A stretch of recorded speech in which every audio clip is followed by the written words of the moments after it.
Oliver and Barbara Johnson were enjoying a quiet evening at home when Barbara, in a casual yet curious tone, posed an unexpected question. "What would you think if I cheated on you?" she asked. Oliver, caught slightly off guard, responded without hesitation. "I wouldn't like it." While such a question might unsettle many couples, for the Johnsons, it was hardly unusual. After 43 years of marriage, their conversations often meandered into territory that might make others uncomfortable. Barbara, still radiant with confidence and elegance, had always drawn attention. As a university professor specializing in philosophy, she was particularly renowned for her course on human sexuality, which filled up every semester with eager students. The couple had long embraced a level of openness and honesty about their desires, fantasies, and needs that many relationships never attained. Still, Barbara's question took Oliver by surprise. She smiled mischievously and added, "What if it were Ben Affleck? After all, we're talking about a celebrity." Oliver had learned long ago not to let such conversations throw him. Smirking, he played along. "If it's Ben Affleck, I don't think I would mind." Barbara clapped her hands in delight. "Wonderful." Oliver narrowed his eyes slightly. "Whatever you're about to say next, I should probably brace myself." Barbara leaned in reassuringly. "Relax, dear. I've never met Ben Affleck, nor do I have any idea where to find him. But this does lead me to another question." Oliver felt a hint of unease. He could sense the conversation veering toward tricky territory. "If I did have an affair with Ben Affleck, how do you think you would feel? Let's be serious. People always make exceptions for celebrities. But I want to know your real reaction." Oliver took a deep breath, calming himself. He suspected she was merely gathering material for her course. "I need to think about it. I'm not sure how I would feel." Barbara, ever patient, nodded and got up. "Take your time, dear. I'll make some coffee." Oliver recognized her subtle way of letting him know she expected a thoughtful answer. Despite the discomfort the topic evoked, he pondered it seriously. If she had a fleeting encounter with a celebrity, would it be worth ending their decades-long marriage? Barbara had been a devoted wife, a loving mother, and an unwavering companion. When she returned, she wore the familiar expression of a professor waiting for a student's response. She sat down and looked at him expectantly. "To be honest," Oliver began, "I would feel hurt and betrayed, especially if you kept it a secret. Even if I knew beforehand, it would still be painful." Barbara listened attentively, nodding. "I understand. But would it be enough to destroy our marriage?" Oliver considered this carefully before responding. "No, I don't think it would destroy our marriage. But it would certainly cause a lot of pain." Barbara seemed to weigh his words carefully, but her posture suggested she had another question in mind. "And what if it wasn't Ben Affleck but Charlie Miller from my university department?" Oliver chuckled dryly. "Then I'd shoot you both and be happy in prison for the rest of my life." Barbara, unfazed, simply smiled. "I understand, dear. But don't worry, I won't do anything with Charlie that I wouldn't have done anyway." Oliver sighed. "Now, that's not exactly reassuring." Barbara laughed, but her tone turned more serious. "Oliver, let's be honest. Charlie Miller has been trying to get me into bed for a long time. I've seen the way he behaves at parties, the way he looks at me. You and I have talked about this before. Remember that mistletoe incident? He's already been divorced twice. Ever wonder why?" Oliver crossed his arms.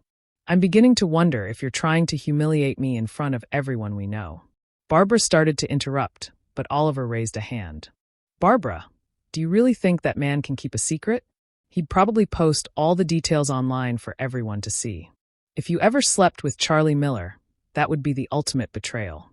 Our marriage wouldn't just suffer, it would be over."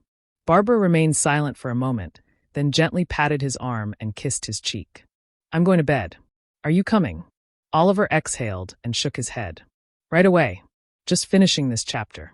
Barbara tilted her head. "What is it that has you so captivated?" "A historical book. Right now, I'm reading about why some merchants preferred mules over oxen for transporting wagons." Barbara smirked, suppressing an eye roll. "Now I understand why you're so fascinated. Good night, dear." As she left the room, Oliver caught her slight smile. Not everyone appreciated the art of historical narrative, but he didn't particularly care. What he did care about was the feeling that this conversation wasn't over.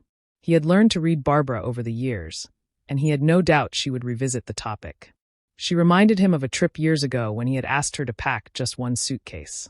She had shown up with 2 kids and a massive antique Saratoga suitcase inherited from her grandmother, beaming like a Cheshire cat as she tried to wedge it into their SUV. Perhaps, Oliver thought, I should have been more careful in defining my terms. Just as he settled in, Barbara returned, placing a book in his lap. Darling, I wanted to revisit our conversation from yesterday. Oliver sighed. I'm not surprised. Barbara smiled. What would your reaction be if I told you? I've refined and expanded your text into a more engaging and detailed narrative. Let me know if you'd like any further adjustments. I closed the book. The mules and oxen would have to wait. Barbara had my full attention now. She met my eyes and spoke deliberately. What if I told you I wanted to have an affair with a woman like Tracy Wilson? The words hung in the air. I felt my stomach tighten, my mind racing to decipher the underlying intent. Barbara watched me carefully, gauging my reaction. So, you're telling me straight up? No secrets, no clandestine affairs. I asked, my voice even but laced with wariness. She nodded, a wry smile playing on her lips. You already know everything. Who knows, maybe you even played a part in it. I felt a strange mix of emotions, confusion, curiosity, and a tinge of something else, something darker. In hindsight, I should have seen the trap she was setting, but I walked right into it. I had never even met Tracy Wilson, but my thoughts betrayed me, wandering to scenarios that, if voiced aloud, would undoubtedly land me in hot water. I allowed myself a fleeting, guilty fantasy, a reckless indulgence, before shaking it off. Wait, I said, forcing a chuckle. Are we really doing this? Barbara rolled her eyes, more exaggeratedly than the night before. Message received.